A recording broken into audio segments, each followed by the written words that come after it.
Thanks, Greg. As I was listening to your presentation on platforms at the beginning of this, I was thinking back to a session yesterday where the presenter was talking about the language of asset management or asset management performance and the variety of definitions, and it is a bit overwhelming. And I was intrigued by your extremely broad definition of platforms. And I kind of like it because it was broad enough that I think I can make my own definition and fit it into our business. So I appreciate that. But the other thing I noticed at the top of your heap of platforms was analytics.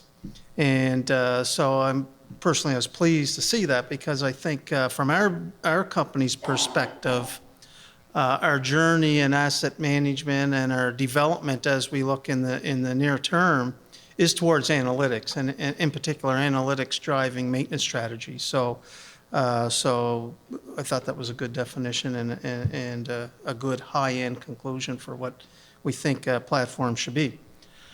What I'd like to convey in this conversation is a couple things about Nova Scotia Power. Number one, I do want to talk about our asset management philosophy and how that leverages the latest, what we believe are the latest technologies and platforms.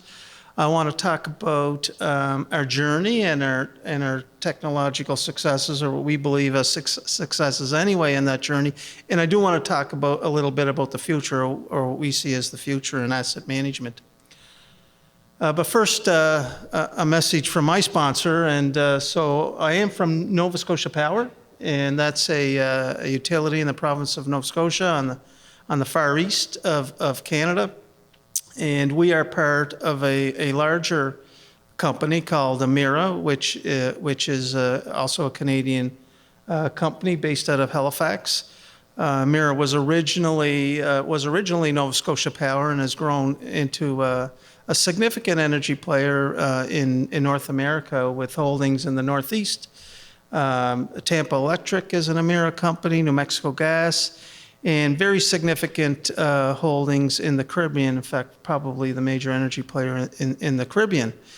So given that it's the middle of winter in Canada right now, you probably see a general thrust south from our parent company. And certainly this time of year, that's good for us who work in Nova Scotia and have a tendency to do some work with our other utilities. So also yesterday at one of the presentations on asset performance management, there was discussion about the reason for wanting to do this, the reason to want to do asset management or asset performance management. And so in Nova Scotia Power, we have very specific strategic goals and objectives that has driven the way and what we've deployed in the asset management world. So we have an aging fleet of legacy units, like most utilities do in North America. Many utilities were coal-based, certainly thermal-based, and we were the same. They're aging. And they're being replaced by renewable energies. So our generation profile is changing towards renewable. And in fact, Nova Scotia happens to be one of the most aggressive renewable jurisdictions in North America. So by 2020, some 40% of our generation will be renewable, and we surpassed 25% just the last year. That means that we're changing the way we utilize our legacy fleet. We have this thing called planned end of life for generating units. So now we need to plan the retirement of our units, and we haven't done that for a long time. So that offers challenges to the business, and that we need to get value out of those assets. They need to perform very well to the day they die, and when we close the switch on them, we don't want to have any stranded investments. So that's a huge business challenge for us. There's a growing knowledge gap in our business, and I think in most heavy industry across North America, that's the same, so not new to most industry organizations. We're in a highly regulated environment, which means we are measured continuously. We're in a continuous state of audit from external people who are not are looking for us to be wrong, and so that we don't pass our costs along to our customer, and certainly we don't want that to happen. And certainly we want to provide stakeholder value, obviously to all our stakeholders. So these are strategic challenges in our business. And there's been a lot of change in our industry, obviously, over the last 5 years. So some 5-6 years ago, we would have said to ourselves, we can't operate our business the way we've operated it for the last 20 years. We were always excellent performers, but things were changing in our industry that required a change in thinking. So the upshot of that is we landed on a different way of thinking about our business. And if you think back 5 or 6 years ago, the term asset management was not used as much as it is today, and certainly the definition around it was not clear, and I'm not certain it's clear for everybody today. But to go back to the whole language discussion, this is the language by which we talk about asset management. And I think it's pertinent to this discussion that I spend a few minutes about what asset management is to us. And we use these icons. We call this our asset management pyramid. This is our asset management mechanism. And it's a simple way in which we can communicate to our employees, whether they're on the shop floor, plant management, or the executive of our company. It's a simple way in which we can talk the same language throughout our business and put some definition around the dizzying array of industry terms in the asset management world. But the short story is that we've deployed an asset management model across our fleet of generating stations that is very consistent, deployed in exactly the same way, so that if you go into any power plant in our fleet, you can step into a role and understand how to do it regardless of the station you're in. Key aspects of this, of our asset management methodology, are outlined in layers. And regardless of the industry you're in, you'll recognize these. So our work management layer is at the base of our asset management pyramid, and that is how work is executed. Our reliability layer is the layer where we determine what work to do. So that axiom that it's not sufficient just to work hard, you have to be working hard at the right things. These two layers describe those differences. We have an advanced technology layer built into our asset management philosophy, and that's what's really pertinent to this conference, where as an organization, we've committed that we want to use the latest in technologies, the latest advancements as part of our asset management thinking, and to influence all that we do through the other layers of asset management. Our advanced technology layers, they influence our reliability programs and their definition, and thereby they influence the work that we do. They also support our information layer, and one of Greg's definitions about platforms was a container platform. And so in this area of our pyramid, we've done just that with some of our key partners, where we've developed a container for information for the rest of our asset management activities. Top of our asset management pyramid is asset planning. And so that's long-term outage planning, long-term investment, et cetera, those things. So this is our pyramid, and if this is the aspects of asset management, then this is what we call our asset management mechanism. And so in our business, at the core of what we do in asset management, we're trying to do something very simple. And that is, we want to understand all of our significant assets in terms of risk. So what is the risk offered to our business by the thousands of significant components and equipment elements in our business?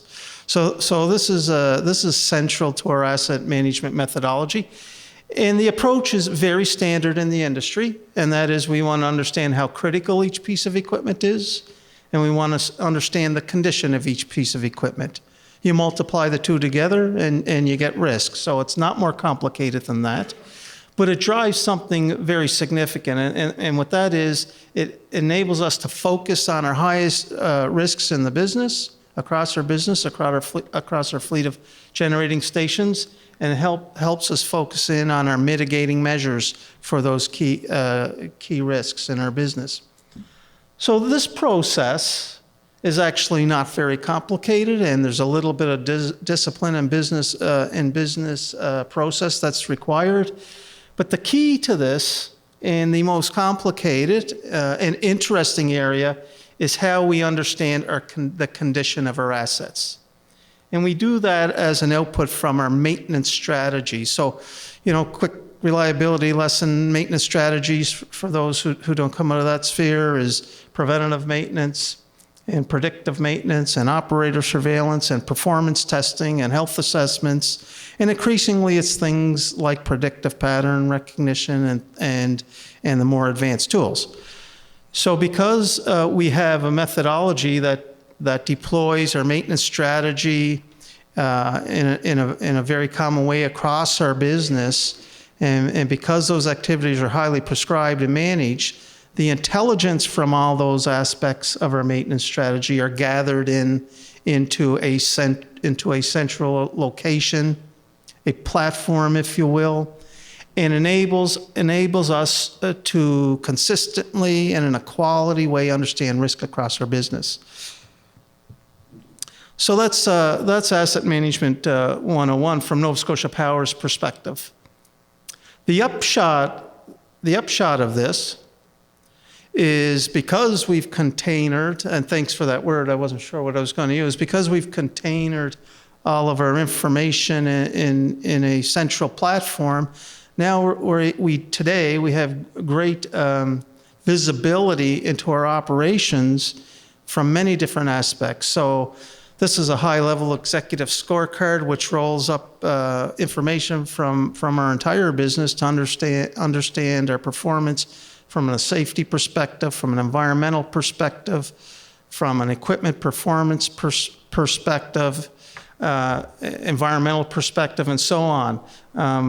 From this, we're also able to create management scorecards across the business. So business units aren't creating their own scorecards or doing their own reporting for that matter, because we have that level of system integration and the ability to gather that information together.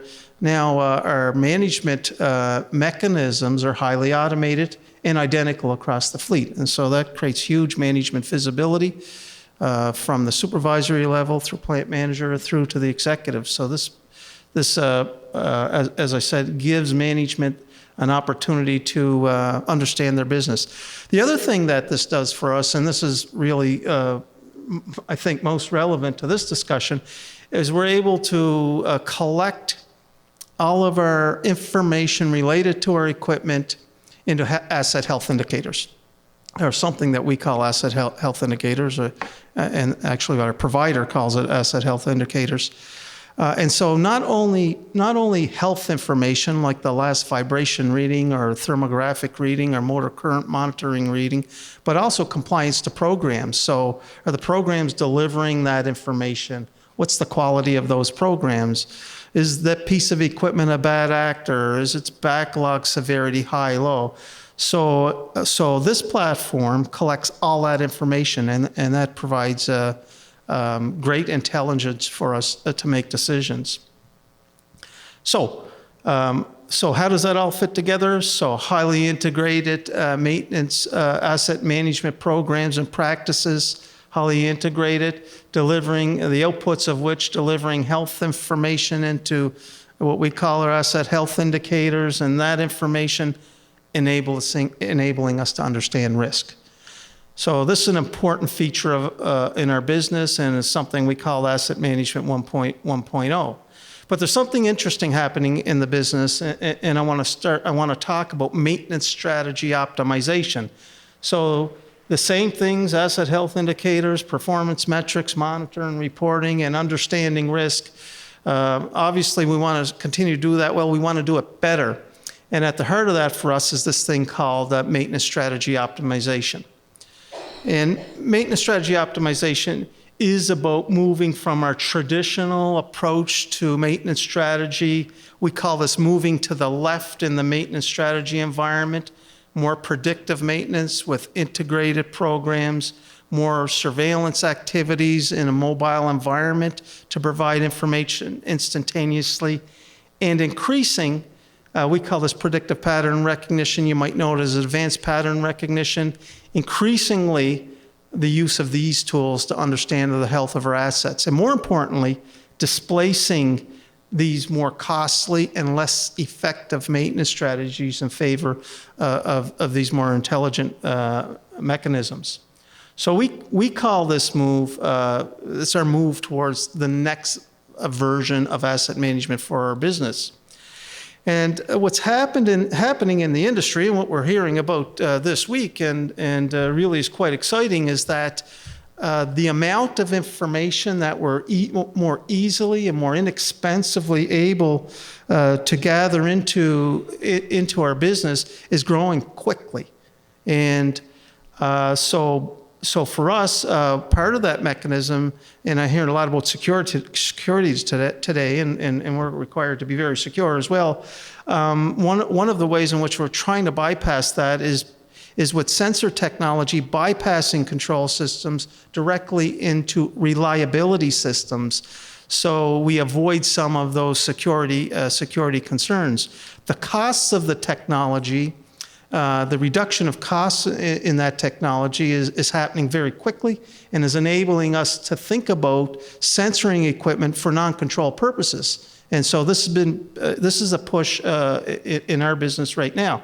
And this is a subtle change, but the reality is not only moving preventative maintenance, which is the most costly form of maintenance, to the left, we're looking to move all of our activities to the left towards more intelligent activities, including advanced pattern recognition, including rules engines, including prognostics.